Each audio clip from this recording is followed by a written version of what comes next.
سلام علیکم و وقت عالی بسیار بسیار متعالی. مینا رابرتسون هستم، روانشناس و مشاور مقیم لندن. با یک داستان جنایی فوق برگریزان امروز خدمتتون رسیدم که امیدوارم در انتهای داستان برگی بهتون نمونده باشه، چون هدف من همینه.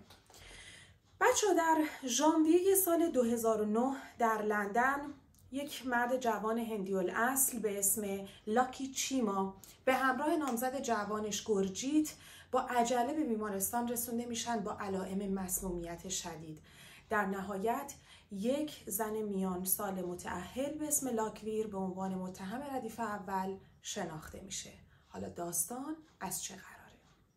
12-13 سال قبل از این اتفاق لاکی چیما، یک مرد جوان هندی الاصل که شغلش تمیزکاری و به هر حال سرایداری و کارهای این چنینی بوده، در لندن زندگی میکرده. آدم گنجشک روزی بوده، با مستخدمی و نمیدونم سرایداری و کارهای این چنینی روزگار میگذرونده. یه ازدواج ناموفق در رزومش داشته و چیز خاص دیگه‌ای ازش در نیاوردن. این مرد طی یک اتفاقی این به این بگو اون به اون بگو برای حالا یافتن یک سرپناه موقت با خانواده سینگ آشنا میشه. قرار میشه که به صورت حالا موقت اونجا در ازای پرداخت اجاره مختصر زندگی بکنه. حالا خانواده سینگ قضیهشون چیه؟ متشکل از یک زن و شوهر و 3 فرزند بزرگ. زن خانواده سینگ به اسم لاکویر در یک ازدواج بی عشق قراردادی، مثل خیلی از ازدواجایی که اتفاق میافتاد و میفته هنوز، با همسرش و 3 فرزندش زندگی میکرد. زمانی که لاکی به منزل اینا میره، پس از مدتی روابط عاشقانه اینا شروع میشه. لاکویر همونطور که گفتم در یک ازدواج بی عشق با وجود یک شوهر و 3 فرزند با بعد چندین سال اختلاف سنی روابط عاشقانش رو با لاکی شروع میکنه، به شکلی که این روابط حتی پس از اینکه لاکی پس از مدت‌ها جاشو جدا میکنه یا آپارتمان برای خودش میگیره ادامه پیدا میکنه. لاکویر کلید خونه او رو داشته، میرفته منزلش، لباساشو میشسته، اتو میکرده، براش غذا درست میکرده و حدود 12-13 سال این رابطه به همین شکل ادامه پیدا میکرده و لاکویر، این زن، با وجود داشتن همسر و 3 فرزند، این زندگی 2 طرفه مخفی رو 12-13 سال میبره جلو. تمام انرژی و جون و مراقبت و عشقی که در وجودش داشته که از اون ازدواج بی عشق و قراردادی نمیگرفته رو به پای لاکی میریزه. 12-13 سالی رد میشه و لاکی به عنوان مرد هندی تحت فشار خانواده که دیگه 40 سالته، دیگه وقت اینه که زن بگیری، سر و سامون پیدا کنی. خانواده‌اش براش یه زن پیدا میکنن، یه دختر جوان 28 ساله به اسم گورجیت که مقیم هندوستان بوده. لاکی مسافرت میکنه و میره هندوستان، نامزدش رو میزنه زیر بغلش و برمی‌داره میاره لندن. دختر گورجیت یه دختر هندی ساده، زبان بلد نبوده، هیچ دوست آشنایی نداشته، خودش بوده و همسر جدیدش که همین آقای لاکی باشن. لاکویر که از این اتفاق باخبر میشه، خونش به جوش میاد. حسادت، احساس شکست، احساس خشم داشته دیوونش میکرده. بارها تهدید میکنه، التماس میکنه، حالا تو زن بگیر، میخوای بگیری ولی بیا ما رابطمون رو با هم دیگه ادامه بدیم. لاکی هم دیگه حقیقت از این وضعیت خسته شده بوده، یه دروغ رو زندگی کردن و با یه زن متأهل رابطه داشتن و اینا دیگه براش مزه خاصی نداشته. دیگه زن گرفته بود و میخواسته تمام هوش و حواسش رو بده به زن جدیدش. از اون ور لاکویر پیله میکنه و ول نمیکنه. نه من آتیشت میزنم، من میکشمت، نمیدونم، تو رو خدا حالا بیا با منم رابطه داشته باش. و این عز و جزا به هیچ جایی نمیرسه. اونجاست که این عشق فوران کرده بی حد و حسابی که لاکویر نسبت به لاکی داشته دیگه افسارش پاره میشه و لاکویر طی یک تصمیمی به این نتیجه میرسه که تنها راه کنار اومدن با این خشم و غم و حسادت یک چیزه و اون انتقامه.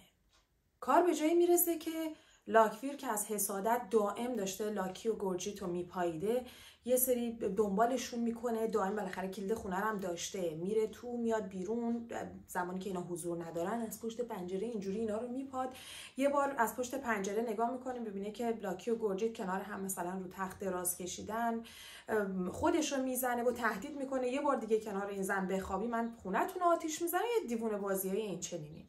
از اون وقتی لاکی دیگه محلی به لاکویر و تهدیدا و التماسهاش نمیذاره، لاکویر پروژه خودش رو برای قتل آغاز میکنه، به این ترتیب که همسرش که الان داره با سرطان دست و پنجه نرم میکنه و 3 بچه رو ول میکنه به امون خدا و یه سفر میره هندوستان. میره هندوستان چیکار کنه؟ بچه‌ها نمیدونم چند درصدتون، من که نشنیده بودم، ولی اسم سمی به اسم قونیتون رو شنیدین. قونیتون یا همون اکتونایت یک نوع علف سمی محلیه که در هندوستان رشد و نمو میکنه. در دوزهای خیلی پایین تاثیرات درمانی داره، ولی در دوزهای بالاتر به شدت خطرناک و کشنده است. لاکویر طی یک سفر میره و این قونیتون رو از هندوستان با خودش میاره، اما تلاشش برای قتل رو تا 3 ماه بعد آغاز نمیکنه. این نشون میده چقدر این آدم در انتقام گرفتن ثابت قدم بوده. اینجا مراجعه به قتلی که طی یک فشار روانی ناگهانی، طی یک خشم ناگهانی اتفاق افتاده، یه چوب برداشته، یه چاقو برداشته، زده تو سر یارو کشتتش، صحبت نمیکنیم. یک برنامه‌ریزی بلند مدت، یعنی این شعله حسادت و خشم و انتقام به قدری بزرگ و فراگیر و سوزنده بوده که طی ماها برنامه ریزی. فکر کن شوهرت سرطان داره، تو بلیت میخری تا هند میری، بعد میری تو اون حالا کوهستان و تپه‌ای که این نوع گیاه سمی خاص درش میروید، میری اونجا اینا رو حالا یا میخری یا میسپری که برات بکنه، برداره بیاره میذاری جیبت، اینو با چه بدبختی برمیگردونی میاری انگلیس، روش میمونی بهش فکر میکنی. خیلی حرفه ها. میخوام بگم که این قتل هایی که از طریق خشم و انتقام صورت میگیرن معمولا محصول یک حرکت آنی، یک جنون آنی، یک تصمیم ناگهانی هن. ولی توی این مورد قضیه فرق میکنه. یه برنامه ریزی فوق بلند مدت ما اینجا داریم از سمت لاکویر. این لاکویر برمیداره این سمی رو که خدمتتون عرض کردم و با خودش میاره و 3 ماه بعد اولین تلاشش برای مسموم کردن و بالقوه به قتل رسوندن لاکی و گورجیت رو رقم میزنه. خیلی خیلی مرسومه برای قاتلانی که به شیوه مسموم کردن دست به قتل میزنن که این رو توی چند دوره انجام بدن. دلیل اصلیش هم اینه که نیاز دارن یه امتحانی بکنن، قضیه یه تستی بزنن، ببینن حالا چقدر لازمه از نظر دوز، از نظر مقدار، از نظر اینکه صبر بکنن ببینن این سم چقدر تاثیر میذاره جهت اینکه اینا به هدفشون برسن.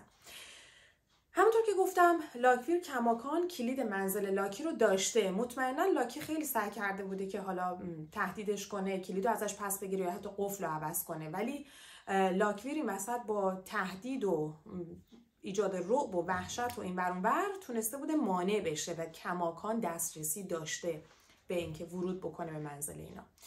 یه سری میره و خب یه مقدار از اون سمی که با خودش آورده بوده اونو برمیداره و میرزه تو غذای اینا. زمانی که خونه نبودن اینا میان و غذا رو میخورن و با دل درد و تهوع شدید کارشون به بیمارستان میکشه. کسی هم چیزی مشکوک نمیشه. توی بیمارستان فکر کنم مسئولیت غذایی بوده، با توجه به اینکه خب هندی‌ها میدونن غذاهای خیلی تند و تیز زیاد مصرف میکنن، به هر حال خوب میشن و اونجاست که لاکویر میفهمه این دوزی که استفاده کرده بوده کافی نبوده. صبر میکنه تا 1 ماه بعد، زمانی که میدونسته گورجیت و لاکی منزل نیستن، میره یه بگ کامل از این سم رو میذاره توی جیبش، کلید خونه رو برمیداره، کلید رو میندازه، میره داخل منزل، در یخچال رو باز میکنه. یه خورش کاری توی یخچال بوده که زن و شوهر برنامه داشتن شب اونو موقع شام صرف کنن. در خورش کاری رو باز میکنه، کاملا سخاوتمندانه این سم رو میریزه، غذا رو هم میذاره، در رو میذاره توی یخچال و میره. زن و شوهر من نگون بخت بنده خدا که شب میان خونه، طبیعتا خب میشینن سر میز شام، برای خودشون کاری رو میکشن و شروع میکنن خوردن.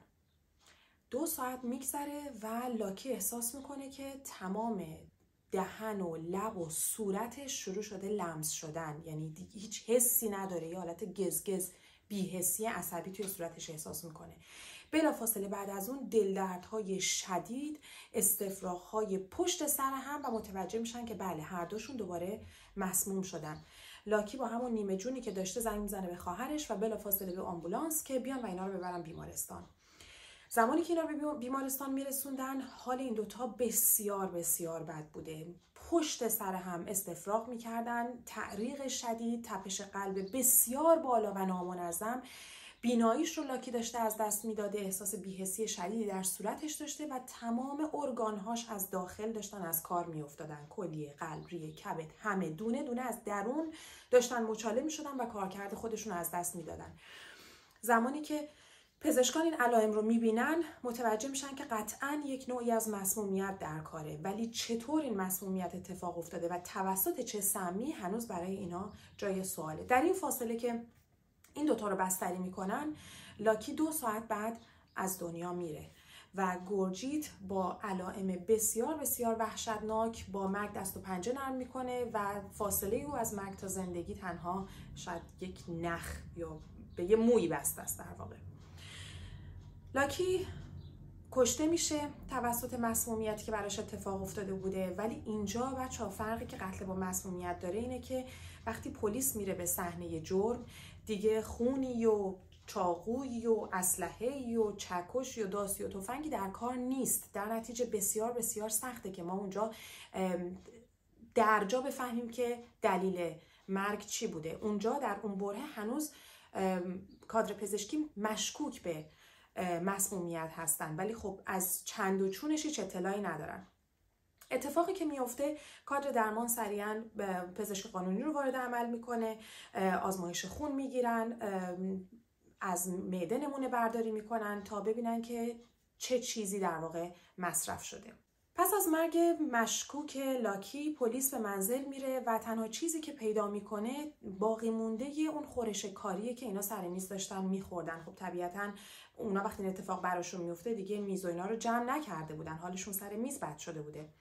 برمیدارن و نمونه ای از ته مونده غذا رو میفرستن برای آزمایش.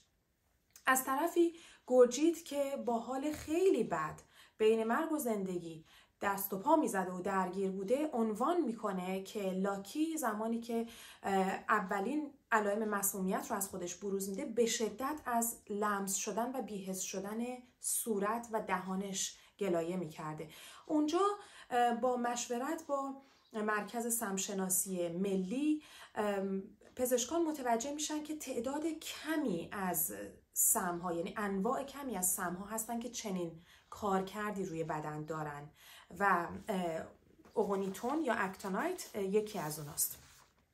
حالا اولویت با شناسایی نوع سمه که چه نوعی از این اوگوتونین انواع مختلف داره در کار بوده. در عین اینکه اون باقی مونده خورش کاری داره بررسی میشه، یک کتاب مال دوره ویکتوریایی قرن 18، یک کتاب مرجع پزشکی به داد پزشکان میرسه. زمانی که نوشته بوده توی اون کتاب که از بین انواع این علف مسموم این نوع به بی‌حس شدن و لمس شدن صورت و دهان منجر میشه و زمانی که از اون ور خورش کاری رو بررسی میکنن و حالا اون گیاه رو در توش کشف میکنن، میبینن که بله کاملا این علائم با هم دیگه مچ میکنه. پس اینجا متوجه میشن که این سم چی بوده و در چه دوزی باعث مرگ لاکی بیچاره شده. از اون طرف گورجیت که یک آدم بیگناه، یک دختر معصوم که فقط ازدواج کرده بوده و آمده بوده تو این کشور، هیچ کس رو نمیشناخته، حتی زبانم بلد نبوده حرف بزنه، که تا حدی آگاه بوده از وجود زنی به اسم لاکویر، با بدبختی و حال خراب و دست و پا شکسته در حد چند کلمه پلیس رو از وجود این زن آگاه میکنه. لاکویر در کمال حماقت زمانی که این سم رو گذاشته بود جیبش تا بره خونه و غذای اینا رو به سم بیالایه، اصلا تلاشی برای پوشوندن صورتش یا از بین بردن مدارک جرم بعدش نکرده بود. یعنی CCTV کاملا صورتش و ورود و خروجش به منزل رو همه رو ضبط کرده بود و زمانی که پلیس به منزل لاکویر میره حتی باقی مونده اون سم رو در جیب کتش و بخشش رو توی کیفش پیدا میکنه. این آدم اینقدر از خودش مطمئن بوده یا اینکه اون میل شدید به انتقام اصلا جلوی عقل و اینکه بخواد یه هشداری به خودش بده، یه احتیاطی بکنه، جلوی همه اینا رو گرفته بود و در نتیجه به قدر کافی مراقبت نکرده بود در از بین بردن رد پای خودش به اصطلاح. وقتی تحقیقات راجع به نوع سم تکمیل میشه، جهت تکمیل کردن پرونده، چیزی که پلیس متوجه میشه بعد از اینکه با سازمان گیاهشناسی بریتانیا کیو گاردن مشورت میکنه، میبینن که این نوع سم توی انگلیس هم قابل رویاندن هست ولی اونقدر دوز سمی نداره. این علف سمی تنها در یک نقطه خاص در هندوستان میروید که از قضا لاکویر هم مال همون نقطه از هندوستانه. سورپرایز سورپرایز. پس با تمام این شواهد و مدارک لاکویر به پای میز محاکمه برده میشه، ساکت و صامت یه گوشه میشینه و هیچ واکنشی نشون نمیده و تمام اون افراد حاضر در دادگاه از هیئت منصفه بگیر تا پزشکان، خبرنگاران، همه با خودشون فکر میکنن که چه جور زنی توانایی انجام قتلی به این شکل دردناک و ظالمانه و بیرحمانه رو داره. کسی رو که تو عاشقش بودی، براش میمردی، 13 سال زندگی تو براش گذاشتی، در کنارش حالا به شوهرت خیانت میکردی، 13 سال فکر کن، و در کنارش تلاش کردی برای قتل یک آدم کاملا بیگناه. یعنی این حسادت افسار گسیخته یه جایی برای انصاف و وجدان و تعقل باقی نذاشته بود و اینقدر شواهد و مدارک قوی بود که تلاش وکیل مدافع به هیچ جا نرسید و هیئت ژوری کاملا قانع شد که این زن با برنامه‌ریزی شدید و طولانی قبلی دست به انجام چنین حرکتی زده و اینجا باید تبریک گفت به پلیس انگلستان که با پیگیری‌های بسیار فراوان تونستن در بیارن اون نوع سم رو جایی که این زن رفته و این سم رو به دست آورده.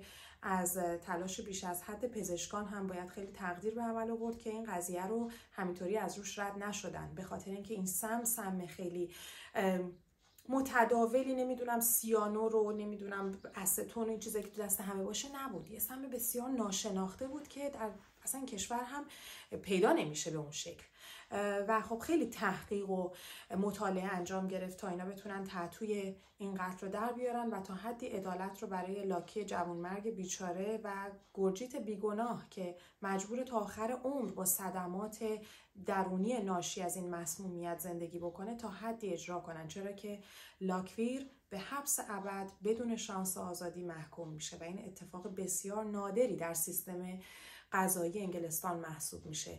مکسیموم تنبیهی که برای قاتلان اتفاق میفته یه چیز بین 25 تا 35 ساله که اون موقع تازه شانس این که اینا بخوان درخواست بدن برای آزادی وجود داره، ولی در مورد این شخص خاص به دلیل اون برنامه‌ریزی بیش از حد و اون بیرحمی که این آدم در زمان قتل از خودش نشون داد، حتی این شانس برای اینکه بعد از چه میدونم 30-40 سالم بیاد بگه آقا من به کارهای بدم فکر کردم، آدم خوبی شدم، بزنین به اجتماع برگردم، هم ازش گرفته شد و این زن در زندان خواهد پوسید و خواهد مرد. امیدوارم از داستان امروز لذت برده باشید. داستان‌های برگریزان دیگه در راهن. اگه خوشتون اومده لطفاً کانال رو سابسکرایب کنید و این ویدیو رو لایک کنید و کامنت بذارید. مرسی.